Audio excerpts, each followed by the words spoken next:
जय श्री कृष्ण दोस्तों। महाभारत युद्ध के 17वें दिन का सूर्यास्त होने ही वाला था। अर्जुन के हाथों बाण लगने से जब कर्ण मौत के निकट था तब वो बेहद पीड़ा से गुजर रहा था। कर्ण के मन में ढेरों सवाल थे जिनका वो जवाब चाहता था। अपने प्रश्नों का उत्तर पाने के लिए कर्ण ने भगवान श्री कृष्ण को याद किया। कर्ण के निवेदन पर भगवान श्री कृष्ण कर्ण के पास गए।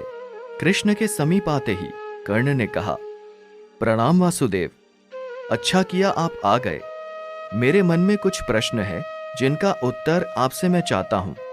भगवान श्री कृष्ण करुणा भरे स्वर में बोले, हे मेरे प्रिय भ्राता कर्ण, आपको इस हालत में देखकर मेरा मन विचलित हो रहा है। बहुत पीड़ा हो रही होगी ना मित्र। भगवान कृष्ण की बातें सुनकर कर्ण मुस्कुरा दिए। भगवान कृष्ण ने कहा, पूछो राधे, क्या पूछना चाहते हो? कर्ण ने भगवान से कहा, मेरे दुर्भाग्य की सीमाओं को क्या माप सकते हैं वासुदेव? मैं सूर्य पुत्र राधे कर्ण के नाम से जाना जाता हूं। मैं कुंती पुत्र कर्ण राधेय के नाम से जाना चाहता हूं। मैं कुलीन युधिष्ठिर, शक्तिशाली भीम, शूरवीर अर्जुन, सुंदर नकुल और बुद्धिमान सहदेव का ज्येष्ठ भ्राता कर्ण राधेय के नाम से जाना जाता हूं। सारा संसार मुझे सूत पुत्र कहता रहा और मैं सुनता रहा। तनिक सोचिए वासुदेव, तनिक सोचिए, तनिक मेरी पीड़ा को समझने का प्रयत्न कीजिए। भगवान कृष्ण कर्ण के और पास गए और बोले, हे राधेय, आज जो भी बोलना है जी भर कर बोलिए, फिर मैं भी आपको इस मुस्कुराते हुए चेहरे के बारे में कुछ बताऊंगा। कर्ण बोला, हे माधव, जन्म देते ही मुझे मेरी मां ने त्याग दिया क्योंकि मैं माता के विवाह से पूर्व जन्मा था। परंतु एक अवैध पुत्र के रूप में जन्म लेने में मेरा क्या अपराध था? गुरु द्रोणाचार्य ने मुझे शिक्षा देने से मना कर दिया क्योंकि मैं एक सूत पुत्र था। क्षत्रिय होते हुए भी मैं क्षत्रिय नहीं था। जीवन भर मैं इस बोझ को ढोता रहा, परंतु इसमें मेरा क्या अपराध था? भगवान परशुराम ने मुझे उपहार स्वरूप शिक्षा दी, परंतु अभिशाप स्वरूप श्राप भी दिया कि जिस वक्त इस विद्या की मुझे सबसे अधिक आवश्यकता होगी उस वक्त मैं उस विद्या को भूल जाऊंगा। अब बोलो केशव, इसमें मेरा क्या दोष था?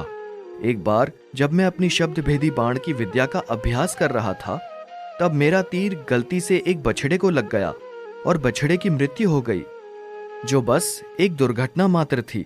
मेरे बार बार माफी मांगने पर भी बछड़े के स्वामी ने मुझे श्राप दिया कि असहाय अवस्था में मेरी भी मृत्यु होगी, जबकि इस दुर्घटना में भी मेरा कोई दोष नहीं था, परंतु फिर भी मुझे उस श्राप का कष्ट भोगना पड़ा। हे माधव, दुर्घटना किसी से भी हो सकती है, इसमें मेरा क्या अपराध था? इतना ही नहीं, द्रौपदी के स्वयंवर में भी मेरा अपमान हुआ क्योंकि मैं एक सूत पुत्र था। क्या सूत पुत्र होना मेरा स्वयं का चुनाव था? परिस्थितियों ने मुझे सूत पुत्र बना दिया, इसमें मेरा क्या अपराध था? कर्ण आगे कहता रहा, हे केशव, आज जो कुछ भी मुझे प्राप्त हुआ है वो दुर्योधन से ही प्राप्त हुआ है। यदि मैं उसकी तरफ से लड़ा तो मैं गलत कैसे हुआ? कर्ण के इन प्रश्नों को सुनने के बाद भगवान श्री कृष्ण बोले, हे मेरे प्रिय भ्राता कुंती पुत्र कर्ण, इतना भी दुखी मत हो। अब मेरी भी कहानी सुन लो। मेरा भी जन्म कारागार में हुआ। जन्म से पूर्व मामा कंस के रूप में मृत्यु मेरी प्रतीक्षा कर रही थी। जिस रात मेरा जन्म हुआ उसी रात मुझे मेरे माता पिता ने अलग कर दिया। हे कर्ण, तुम्हारा बचपन खड़ग, रथ, घोड़े, धनुष और बाणों के बीच उनकी ध्वनि सुनते हुए बीता, परंतु मुझे ग्वाले की गौशाला मिली, गोवर मिला और खड़ा होकर चल भी नहीं पाया कि उसके पहले प्राणघातक हमले झेलने